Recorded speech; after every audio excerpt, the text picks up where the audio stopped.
With us today, we have Jonathon Stornetta. And Jonathon, I always call you the fire chief, but you're really more than that, right? You're the director of public safety. Yeah, you group in public safety. We could include Chief Lewis as well. Obviously we have a lot of other responsibilities. There's a significant medical component to it, which, I sit on a number of boards and committees with the county. And then also we have the EOC and, the fire side of it and prevention. So yeah, there's a lot of ancillary duties that come with it. So there's always a holiday message from public safety folks about being safe. But before we get to that, what are your plans for holidays? Now, we're talking now just before Thanksgiving, but these little episodes will be airing through the new year. So let's talk about the entire holiday season. What's Jonathon Stornetta planning to do for the holidays? Well, I can tell you my plans have definitely changed. Even this week, my wife and I had a long discussion, and unfortunately, we won't have an opportunity to see all of our family this holiday season. I'm going to be doing my part to limit my exposure to others.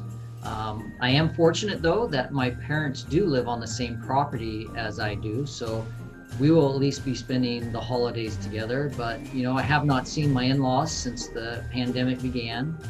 They're out of the area, and then some of my other family members live out of state, so they're not going to be traveling as well. But we'll make the best of the situation, and by doing our part, hopefully we can participate in slowing the spread of the pandemic. And while we are all celebrating in various different ways this year, you are still going to have people in that emergency services center in case something goes awry over the holidays. How do the people who are part of your department handle the holidays on call, as it were? Well, as you know, we're staffed 24/7, 365, and usually our staff participates in the Thanksgiving meal that's provided out at Centennial every year, but we won't be participating in that any longer. Usually our doors are always open and we allow the public come in because there's usually a lot of children coming into town visiting relatives and their grandparents. So our station has been closed down to limit the exposure to our staff, and obviously our staff are out exposing themselves as well on every call they go out, so we don't want to expose them to others. So there are going to be a number of changes. It's our stations usually come together for a big dinner, and that won't be happening this year. They'll be at their respective fire stations, and they'll just be eating with small groups this year. We all have our holiday Christmas wishes every year. This year, they're going to be different. Do you have a special COVID Christmas wish for this season?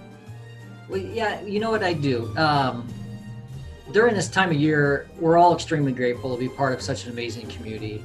But most importantly, probably my Christmas greeting would be our fire department family wishes you and all those close to you a joyous holiday season and a new year filled with happiness, hope, and love. I think we all need some of that right now.